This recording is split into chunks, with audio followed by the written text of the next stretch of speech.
Bonjour, je vous présente cet ouvrage. Dans les œuvres complètes de Maine de Biran, Mémoire sur la décomposition de la pensée.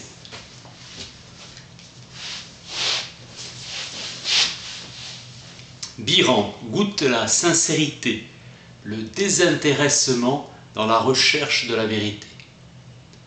Les disciples de Bacon conçurent que s'il était donné à l'homme de se faire quelques notions sur les causes premières des phénomènes, ce ne pouvait être qu'en remontant par la série régulière des effets ou embrassant l'ensemble des propriétés susceptibles d'observation et soumises à l'expérience.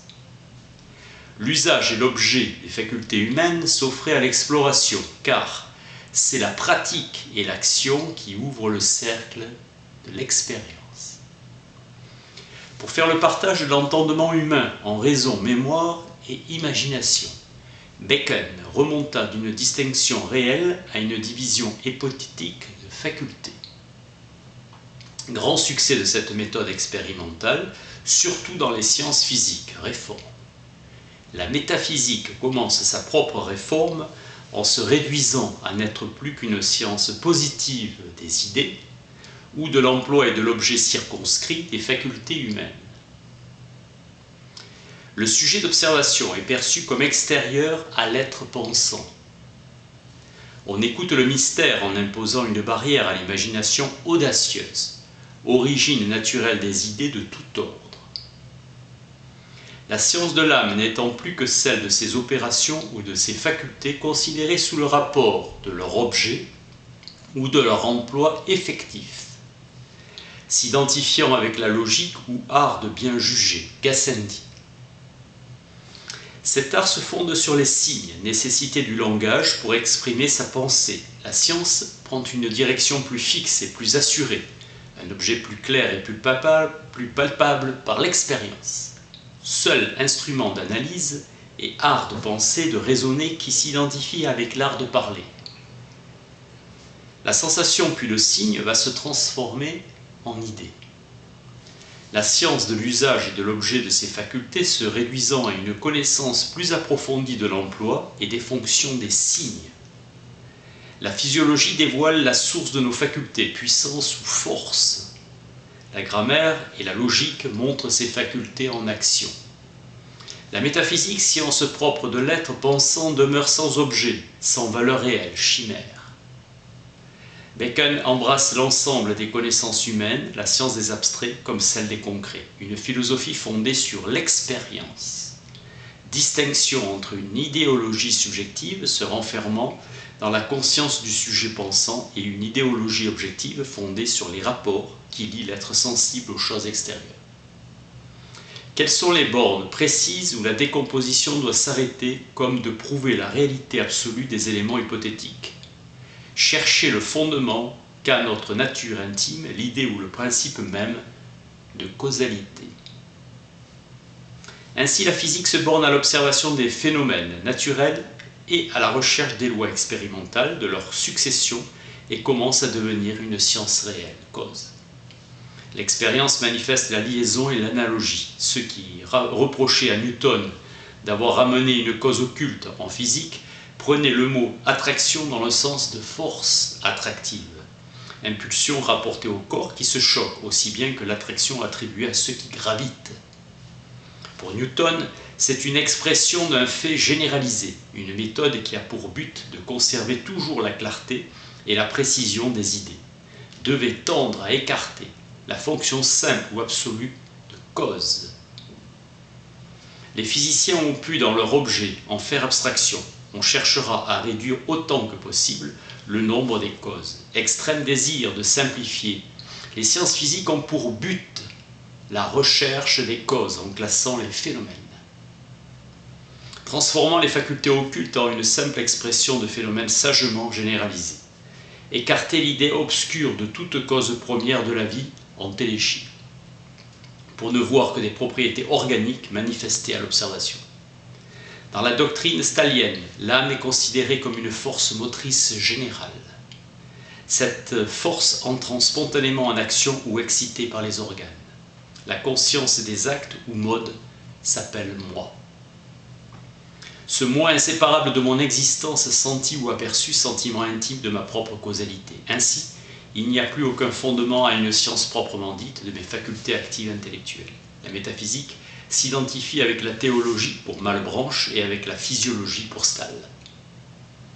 Système de cause occasionnelle et la cause efficace de l'âme pensante. Stahl admettait l'âme comme intermédiaire essentiel entre les impressions matérielles faites sur les organes et leurs résultats.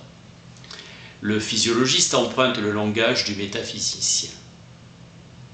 Willis assigne dans le cerveau un siège particulier à chaque faculté hypothétiquement distincte. La lumière intérieure de conscience n'éclaire pas subitement tout homme venant en ce monde.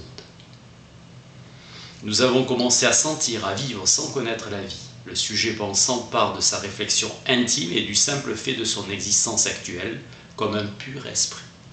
Soit que je m'élève jusqu'aux cieux ou que je descende dans les entrailles de la terre. Dit Condillac. Je contemple toujours ma pensée. Descartes est créateur d'une science qui commence par la pure réflexion et Bacon qui a créé le véritable art d'observer ou de recueillir et de classer les phénomènes du monde extérieur. Bacon enseigne qu'aucune idée ne peut précéder l'exercice des sens où se rattache toute connaissance. Pour Condillac, la sensation est le principe commun des facultés se rattache à l'action d'une cause. Condillac décompose la faculté de sentir ou de penser. Il prend les facultés intellectuelles pour les caractères abstraits d'une même sensation quelconque. Le terme de décomposition est emprunté de la chimie. Décomposition applicable aux fonctions réellement composées par le nombre et la diversité. L'âme modifiée à la suite d'une impression quelconque. L'âme qui n'est pas le moi, mais le sujet objectivement conçu. C'est une décomposition de la faculté de sentir. Condillac est frappé du danger qu'il y a à réaliser des abstractions, source commune des égarements de tous les métaphysiciens. La sensation se transforme. La sensation devient attention, mémoire ou comparaison. Condillac prend le mot sensation pour exprimer la propriété essentielle de l'âme. Mettant le terme sensation à la place du mot conscience, j'appelle opération à la pensée en tant qu'elle est propre à produire quelque changement dans l'âme.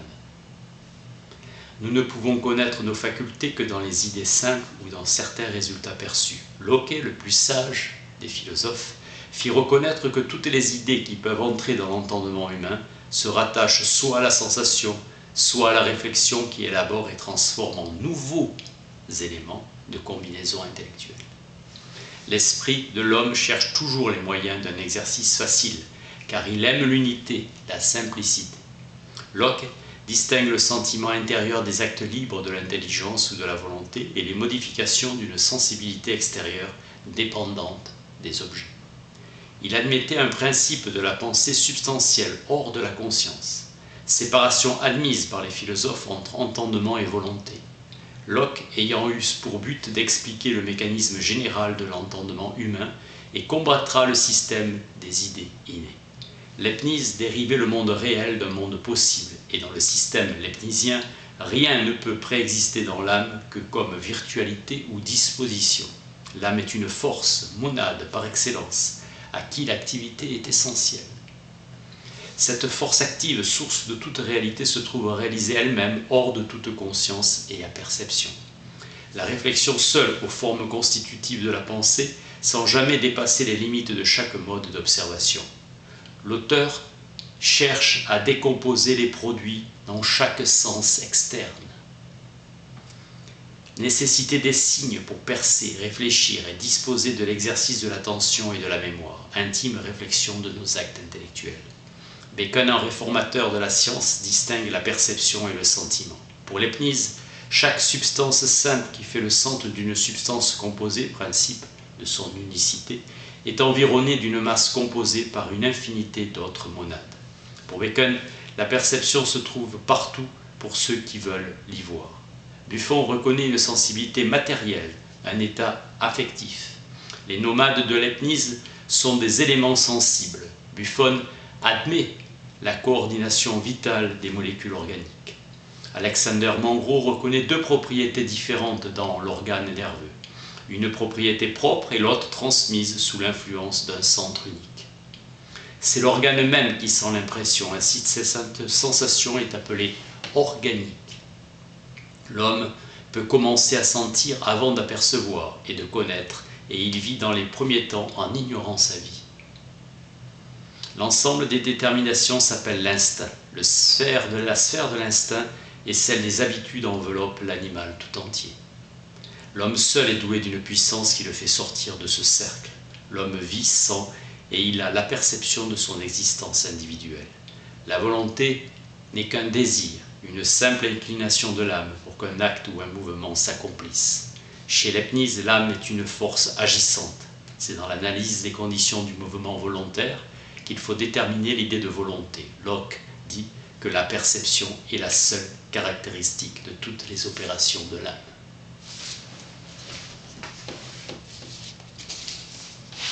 Dans les œuvres complètes de Maine de Biran, Mémoire sur la décomposition de la pensée. Merci.